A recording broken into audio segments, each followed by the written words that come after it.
அனைவருக்கும் வணக்கம். இந்த பதிவில் நம்ம என்ன பார்க்க போகிறோம் அப்படின்னா, சஷ்டி பூஜை செய்பவர்களும் சரி, இல்லை என்னால் சஷ்டி வழிபாடு செய்ய முடியல அப்படி இருந்தாலும் சரி, முருகனுடைய படத்துக்கிட்ட இதை மட்டும் நீங்கள் செய்து பாருங்கள்.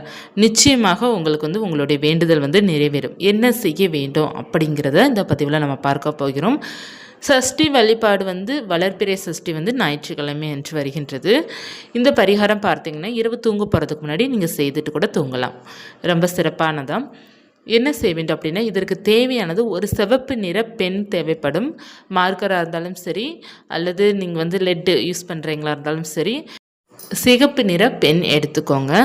அடுத்து பார்த்தீங்கன்னா ஒரு A4 ஷீட்டு மாதிரி ஒரு ஷீட் எடுத்துக்கோங்க. நல்லா கொஞ்சம் இல்லைன்னா note paper, long size note paper கூட ஒரு பேப்பரை நீங்கள் கிழித்து அதை நீங்கள் டபுளாக மடித்து அதில் எழுதணும். என்ன எழுத வேண்டும் அப்படின்னா, முதல்ல முருகனுடைய நாமங்கள் எழுத வேண்டும். என்னென்ன நாமங்கள்? ரொம்ப பவர்ஃபுல்லான நாமங்கள். ஓம் சரவண பவாய நமக, வேலும் மயிலும் துணை அப்படிங்கிறத நீங்கள் எழுதிக்கோங்க. அல்லது ஓம் முருகா போற்றி அப்படிங்கிறத நீங்கள் எழுதிக்கோங்க. சரவணன் துணை அப்படிங்கிறத எழுதிக்கோங்க. முருகன் துணை அப்படிங்கிறத எழுதிக்கொள்ளலாம். இப்படி நீங்கள் முருகனுடைய நாமங்கள் முதல்ல நீங்கள் எழுத வேண்டும்.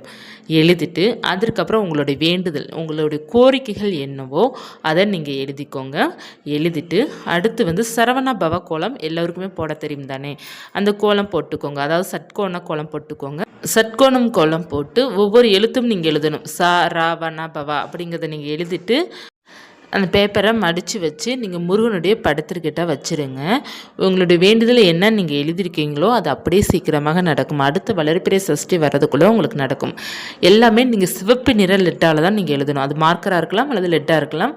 இல்லை எதுவுமே எங்கிட்ட இல்லை அப்படின்னா நீங்கள் பச்சை நிற பென் பயன்படுத்துங்க.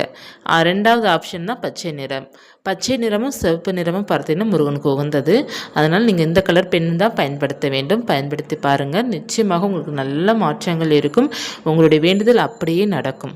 அடுத்து நீங்கள் செய்ய வேண்டியது, இப்போ நீங்கள் தீபம்லாம் ஏற்றுறீங்க அப்படின்னா அந்த தீபத்தில் பார்த்தீங்கன்னா ஜவ்வாது பொடி போட்டு தீபம் ஏற்றி பாருங்கள். ரொம்ப நல்ல பலன் கிடைக்கும்.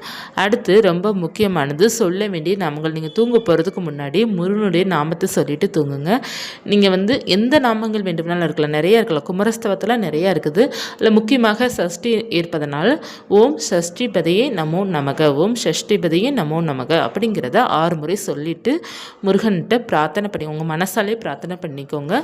முருகா, என்னுடைய வேண்டுதல் இது எல்லாம் நிறைவேறணும், நீ தான் எனக்கு நிறைவேற்றி வைக்கணும் அப்படிங்கிறத.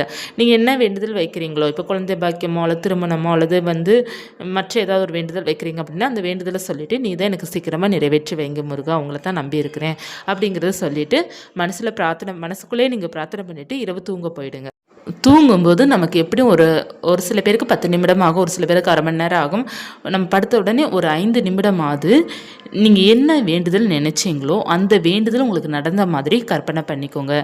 இப்போ குழந்தை பாக்கியத்திற்காக நீங்கள் வேண்டியிருக்கிறீங்க முருகன்ட்ட அப்படின்னா ஒரு குழந்தை உங்கள் கையில் இருக்கிற மாதிரி நீங்கள் கற்பனை பண்ணிக்கோங்க. இப்போ டக்குன்னு உங்களுக்கு எந்த குழந்தை நான் கற்பனை பண்ணுறது அப்படி நீங்கள் நினைத்தா கூட நிறைய பார்த்தீங்கன்னா முருகனுடைய குழந்தை படங்கள் நிறைய நம்மளுக்கு தெரியும் இல்லையா, அதில் ஏதாவது ஒரு குழந்தை படங்களை நீங்கள் உங்கள் கையில் இருக்கிற மாதிரி அந்த படத்தை நல்லா கற்பனை பண்ணிக்கிட்டே இருங்க. உங்களுக்கு சீக்கிரமாக குழந்தை பிறக்கும்.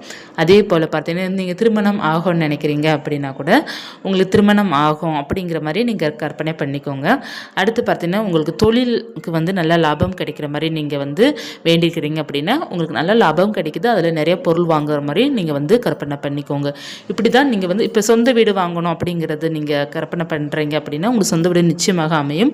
அதே போல் உங்களுக்கு எப்படி கட்டணும் அப்படிங்கிற ஒரு ஆசை இருக்கும் பார்த்திங்களா, அதே போல் நீங்கள் கற்பனை பண்ணி அந்த வீட்டுக்குள்ளே போகிற மாதிரி நீங்கள் ஒரு 5 நிமிடம் போதும் கற்பனை பண்ணிக்கிட்டீங்க அப்படின்னா அது நிச்சயமாக நடக்கும். ஏன்னா உங்களுக்கு அது நடக்கிற மாதிரி நீங்கள் நினைச்சாலே அது நடக்க ஆரம்பிக்கும். நம்ம அப்படி தான் யாரும் நினைக்க மாட்டோம். நம்ம வேண்டுதல் சொல்லுவோமே தவிர அந்த வேண்டுதல் நமக்கு நடந்த மாதிரி அப்படிங்கிறது யாருமே கற்பனை பண்ண மாட்டோம். நடக்கிற மாதிரி நம்ம யோசிச்சு பார்த்தோம் அப்படின்னா நிச்சயமாக அது நடக்கும். அந்த பிரபஞ்சமும் நமக்கு நடத்தி வைக்கும். முருகனால அது சீக்கிரமாக நமக்கு நடக்கும். இந்த மாதிரி நீங்கள் செய்து பாருங்கள். உங்களுக்கு சீக்கிரமாக உங்கள் வேண்டுதல் நடக்கும். அந்த பேப்பரில் எழுதி வச்சுருக்கீங்க பார்த்தீங்களா, அந்த முருகன் பார்த்துக்கிட்ட வச்சுருங்க. உங்களுடைய வேண்டுதல் எப்போ நிறைவேறுதோ அதற்கப்புறம் அந்த பேப்பரை எடுத்து நீங்கள் கால்படாத இடத்துல போட்டுருங்க, அல்லது ஓடும் தண்ணியில் கூட விட்டுருங்க, இல்லைன்னா பூஜை ரேகுப்பியுடன் சேர்த்து போட்டுருங்க. எப்போ வேண்டுதல் நடக்குதோ அதற்கப்புறம் நீங்கள் போட்டுருங்க. அதுவரை அப்படியே முருகன் பார்த்துக்கிட்டே இருக்கட்டும். உங்களுடைய கோரிக்கைகளை முருகன் வந்து பார்த்து கொண்டு தான் இருப்பார். நீங்கள் என்ன எழுதியிருக்கிறீங்களோ அது முருகனுக்கு கட்டாயமாக தெரியும். சீக்கிரமாக அந்த வேண்டுதல் வந்து நடக்கும். நம்பிக்கையுடன் இருங்க, நிச்சயமாக அது நடக்கும். நீங்கள் முருகன் மேலே நம்பிக்கை இருக்குது அப்படின்னு நீங்கள் வேண்டுதல் வைத்த பிறகு அதை நினச்சி நீங்கள் கவலைப்பட தேவையில்ல, நிச்சயமாக அது நடக்கும். முருகனுக்கு இந்த வளர்பிறை சஷ்டி என்று நம்ம என்ன கோரிக்கை வைத்தாலும் அவர் நிறைவேற்றி கொடுப்பார். ஏன்னா அவர் சஷ்டிக்கு மிக உகந்த நாள். நீங்கள் சஷ்டி மட்டும் இல்லை, எல்லா நாளுமே முருகனுக்கு உகந்த நாள் அப்படிங்கிறத நினச்சி தினமும் முருகனுடைய நாமத்தை சொல்லிவிட்டு நீங்கள் இருந்தீங்க அப்படின்னாலே முருகன் வந்து உங்களை ஆசீர்வாதம் பண்ணுவார். எப்போதுமே அனுதினமும் அவரை நம்ம நினைக்க வேண்டும்.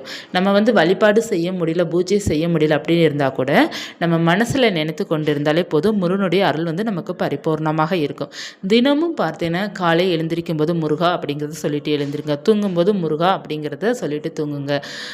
நம்ம காலம் வந்து நம்ம நாள் வந்து ஸ்டார்ட்லேயே முருகன் இருக்கணும், தூங்க போகிறதுக்கு முன்னாடி முருகன் அந்த நாமம் இருக்கணும்.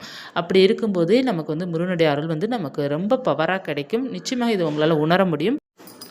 தினம் அனுதினமும் முருகனை நினைத்து கொண்டே இருங்க. முருகனை வந்து அனுதினமும் நம்ம நினைத்து கொண்டு இருந்தால் நம்மளுடைய வாழ்க்கை ஒவ்வொரு நாளும் வந்து ஏறுமுகமாக முருகன் நமக்கு கொடுப்பாரு. ஒவ்வொரு நாளும் நமக்கு பொருளாதார முன்னேற்றம் சரி, வாழ்க்கையில் சரி, எல்லாமே மகிழ்ச்சியும் சரி, எல்லாமே நமக்கு உயர்ந்து கொண்டே தான் இருக்கும். இந்த பதிவு உங்களுக்கு உபயோகமாக இருக்கும்னு நினைக்கிறேன். இருந்தால் லைக் பண்ணிக்கோங்க. இது போன்ற ஆன்மீக தகவல் தெரிந்து கொள்ளணும் அப்படின்னா ராஜசெல்வி யூடியூப் சேனலை சப்ஸ்கிரைப் பண்ணி வச்சுக்கோங்க. நன்றி.